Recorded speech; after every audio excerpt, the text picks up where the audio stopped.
Bueno, el artículo 11, que tiene que ver con las interrelaciones, promueve justamente el diálogo intercultural, horizontal y transversal dentro de las distintas naciones que están internalizadas dentro del pueblo chileno. Eh, Justamente este concepto de horizontal viene en el sentido de la igualdad, en donde justamente se asegura a lo largo de la Constitución derechos de igualdad y transversalidad, en el sentido de que todos deben ser promovidos, o sea, perdón, que toda política debe ser promovida para todos. Eh, Parte de esta va a ser planteada desde las instituciones y organizaciones públicas. Esto es bastante usual. La verdad es que no tiene nada de extraño. Las municipalidades actualmente tienen esta labor bastante guiada, solamente que desde los ámbitos de la cultura, eh, ámbitos que realmente se han visto muy faltos de recursos también en Chile. Por lo menos en mi región no sucede eso, pero sí sucede que en varias regiones los fondos que justamente están posicionándose dentro del área cultural se dejan de lado para pasar a áreas públicas que son de más relevancia, como la educación o la salud. Eh, También vamos a señalar el artículo 12 y 13. El plano de la lengua o sea, el artículo 12 abarca el plano de la lengua, ya que el Estado va a ser plurilingüe, es decir, todos los idiomas pueden ser enseñados en cualquier territorio y su idioma oficial es el castellano. Es decir, todo el mundo debiese saber y aprender castellano. Los idiomas indígenas van a ser también bastante publicitados dentro de las escuelas, van a ser reposicionados dentro de los currículos escolares. Por supuesto, dentro de los territorios oficiales y zonas de alta población. Por ejemplo, aquí en la región de la Araucanía, lo más probable es que se les enseñe a todos el mapudungún o el mapuzungún, perdón. La lengua de señas también esto es bastante curioso, ya que señala que el lenguaje de señas es la lengua natural y oficial de Chile, por lo cual también se deben asegurar dentro del currículo escolar eh, lo que es el lenguaje de señas, no solamente en media y universidades que actualmente están como en la universidad hay presentes cursos, pero los talleres están desligados de obligatoriedad. Mientras que el artículo 13 también es bastante normal y usual que todo Estado tenga, ¿no? Ya que son emblemas nacionales los que va a señalar justamente aquí, que son los usuales, los mismos de siempre, la bandera, el escudo y el himno nacional. Mientras que también otra cosa que cambia un poco sutilmente, que es el Estado reconoce también símbolos y emblemas de los pueblos y naciones indígenas. Este fragmento está literal porque es bastante corto y es bastante... no hay nada que interpretar ahí, de hecho.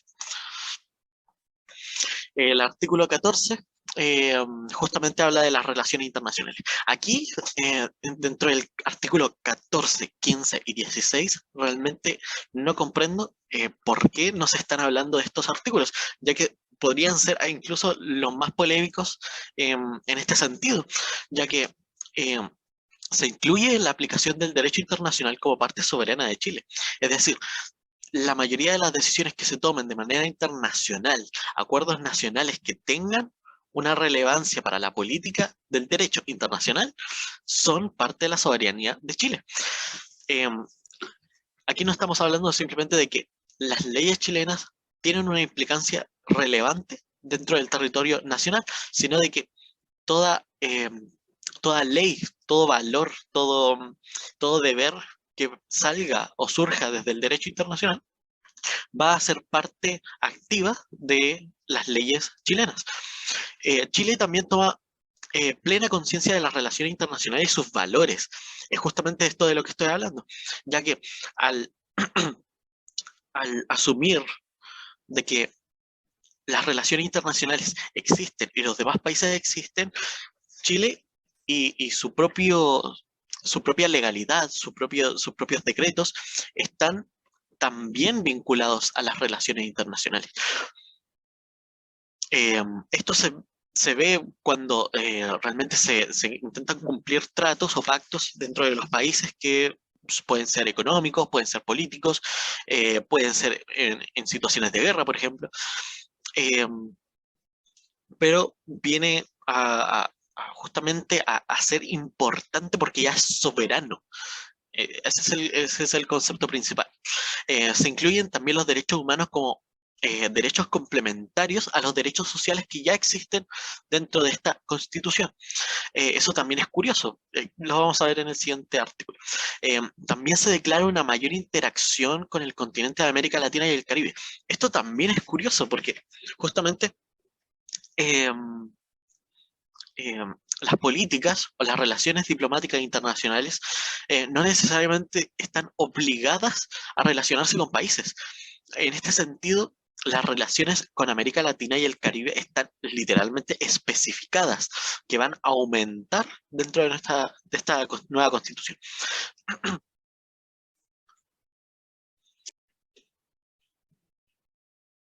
Bueno, también hay que señalar que los derechos humanos están integralmente dispuestos en la Constitución. Justamente en el artículo 15 nos señala que no solamente la Constitución debe velar por los derechos y deberes, perdón, que el Estado de Chile no solo debe velar por los derechos y deberes constitucionales, sino que también los internacionales. También se asegura que el país sea activo en materia internacional. En esto tampoco hay mucho que decir, solamente que insiste en recordar y en postular firmemente o de forma más firme los derechos humanos, pero dentro de, de las relaciones internacionales, justamente. También en el artículo 16 habla acerca de la inviolabilidad de la Constitución. De hecho, es uno de los únicos artículos que es inalterable. El Estado eh, dice aproximadamente que el Estado se funda en los principios de la Constitución y del respeto a los derechos humanos. También que todo órgano se va a someter a ellos, es decir, que todo sistema, toda organización de personas se va a someter dentro de este parámetro. Nadie va a poseer la autoridad más que la Constitución. Aquí es cuando realmente nos enteramos del grado que va a tener la Constitución acerca de su ejercicio de poder. En este sentido, nadie se va a poder posicionar por sobre ella, eh, que es justamente lo que se ha propuesto prácticamente en todo el mundo. Las constituciones son eh, el fundamento principal y la autoridad que ejerce el poder por sobre todo el país, todo el pueblo chileno.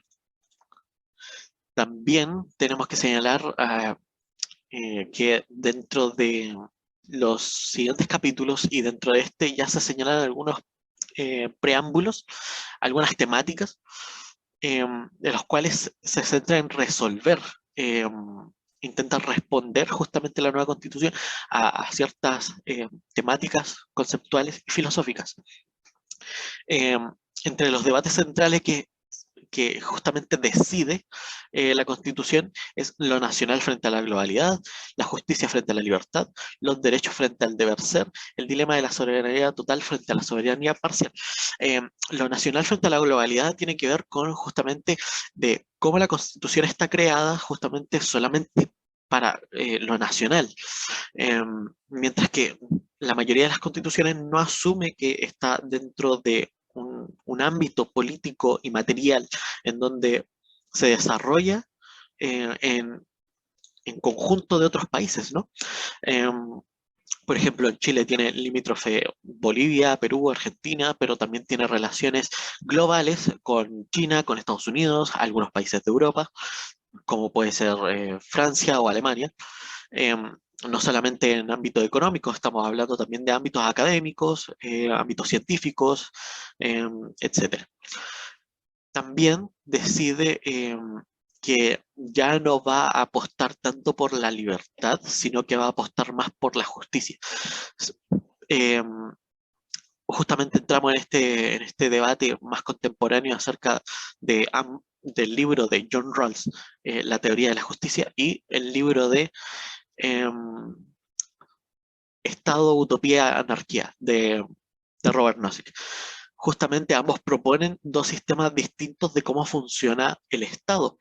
En este sentido, la nueva constitución justamente se decide por la justicia, en donde prefiere la igualdad por sobre la libertad de los individuos de ejercer una relación asimétrica frente a los demás.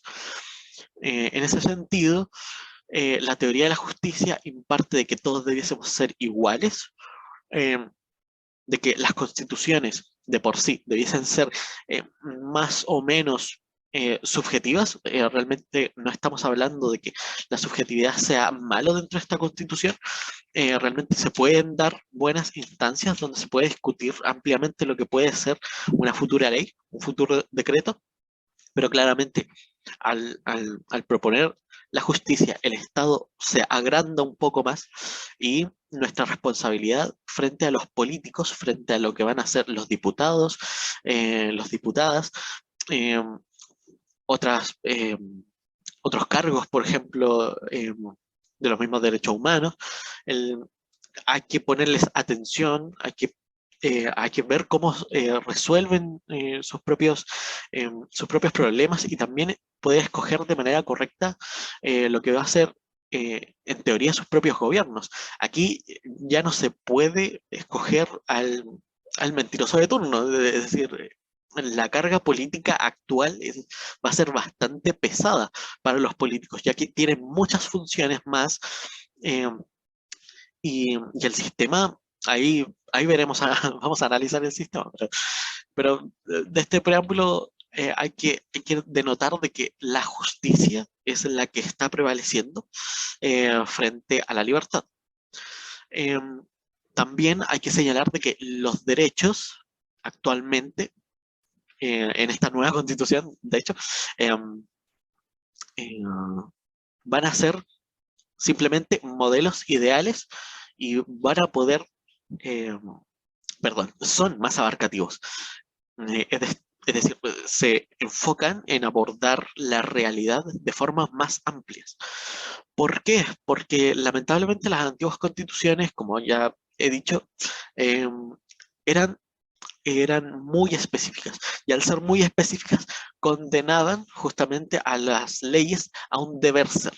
Entonces, para ser realmente o optar dentro de esta legalidad, caer dentro de este marco legal, ser una persona dentro de este marco legal, tú debías ser. Es un poco complicado, ¿no? Pero este deber ser, por ejemplo, se enmarca en el tema de las familias. En el, en el antiguo, la antigua constitución, la del 1980, la que se terminó de renovar como en el 2016, si no me equivoco, perdón si me equivoco, justamente señala que en términos de familia, las familias se corresponden con hombres y mujeres. Es decir, la legalidad acerca de la amplitud de la familia ya estaba cerradísima. ¿Por qué? Porque existían diversas sexualidades que no se estaban considerando y que académicamente actualmente se están considerando tanto dentro de los derechos humanos. ¿Por qué? Eh, a ver, ¿por qué sucede esta revolución, no? Principalmente porque eh, las disidencias habían sido ignoradas a través del tiempo y a través de la época, y justamente se vienen a reposicionar como seres individuales y colectivos, justamente, eh, y proponen sus necesidades actualmente, en la actualidad. De hecho, eh, hace una completa renovación del derecho a la familia, por ejemplo, eh, por el simple hecho de proponer disidencias sexuales o mostrar un modo de vivir distinto o mostrar eh, em, eh, textualmente, quiero decir, que quiere mostrar textualmente el ámbito de lo que van a ser la diversidad. Es decir, conceptual y textualmente existe la diversidad y está presente en la Constitución. El tema del dilema de la soberanía total frente a la soberanía parcial, tampoco hay que remitirse mucho a lo que podría ser. No existe la soberanía total, de hecho es bastante ingenuo pensar de que existe una soberanía total. De hecho, el Estado, a pesar de que hay muchos teóricos que opinan acerca de la soberanía, el Estado realmente nunca ha ejercido una soberanía como tal, total, sino que siempre ha existido una soberanía parcial. Y hacer consciente un poco a la nueva constitución y a las nuevas leyes que pueden ser guiadas a través de una conciencia acerca de lo global y acerca de su soberanía parcial, creo que es bastante positivo para la nueva constitución. También una de las temáticas que también aborda literalmente aquí es la diversidad en sus distintas dimensiones. La diversidad sexual, la diversidad biológica, la diversidad la biodiversidad, todas tienen que ver con distintos ámbitos de la realidad. Es decir, existen parejas homosexuales, sí, entonces debemos abarcarlas. ¿Por qué? Porque el Estado siempre ha sido laico, que tenga o que se hayan impuesto valores judio-cristianos o occidentalizados, realmente no tienen por qué adentrarse dentro de la política, quiero decir. También hay que señalar de que evita a toda costa la invisibilización por falta de representación. Eh, Actualmente en Chile las desigualdades han empezado por las mujeres, por disidencias sexuales y por pueblos indígenas. Esta invisibilización que ha tenido el Estado chileno es justamente por una falta de representación significativa. Eh, Así que todos estos grupos, al ser una constitución democrática y que genera un estado de solidaridad, eh, se puede establecer una nueva visibilización de, esta- de estas, de estos grupos étnicos, sexuales y reproductivos que pueden ser esenciales para, para generar nuevas políticas y generar eh, una nueva realidad dentro de la legalidad y dentro de los decretos que se puedan dar en el futuro de la Constitución. También intenta romper con esta brecha de la otredad como un enemigo. De hecho, la mayoría de los argumentos que se pueden dar en contra del indigenismo o en contra de las disidencias sexuales es porque la gente realmente no tiene una comprensión total o o humana o personificada de lo que puede ser el otro, la otra persona. En este caso, los grupos focales son o las mujeres como una representación política, las disidencias sexuales como una representación política, cultural y sexuada. En este caso, los indígenas, que son excluidos ya de plano desde hace mucho tiempo. Y esto genera una represión social. Acá también generé una coma, porque quería hablar acerca de la represión, perdón, represión social, en el sentido de que eh, la mayoría de estos temas no han querido ser abordados por políticos por justamente un sistema que genera una represión política, genera una represión de ideas en realidad. ¿Por qué? Porque generalmente vamos a estar sistemáticamente viendo un sinnúmero de individuos que tienen mayor representatividad que otros. Estos son los mecanismos eh, eh, por ejemplo, de democratización no indirecta, que son otra de las cosas que quiere evitar esta constitución. Eh, y también hay una representación social, pero desde la cultura. Eh, por ejemplo, eh, tenemos que señalar de que muchos de nuestros padres son bastante miedosos con estos temas de los estados, bastante eh, que se han retractado bastante y prefieren, mm, o sea, retractado bastante, me refiero a acerca de las ideas o de postulación de ideas, o que realmente no tienen una conciencia real de cómo funciona un Estado. Prácticamente señalo de que esta representación cultural viene y proviene justamente de este periodo bastante largo de 16 años de dictadura, en donde se va a asumir y se va a enseñar a gran parte de la sociedad a escoger lo seguro, a escoger justamente este sistema bastante cómodo y bastante seguro, pero que realmente no es necesario eh, escogerlo, delimitarlo en ese sentido para ser funcional y para ser eficiente y para que sea realmente representativo. Eh, y bueno, más que nada, agradecer. Este es el término de la explicación del primer capítulo, que viene a ser los principios y las disposiciones de la nueva Constitución, generales, por supuesto. Eh, Tampoco habían mucho que analizar, es por eso que se hizo bastante cortito. De hecho, esperaba sacar muchos más minutos de esto. Y muchas gracias. Hasta luego.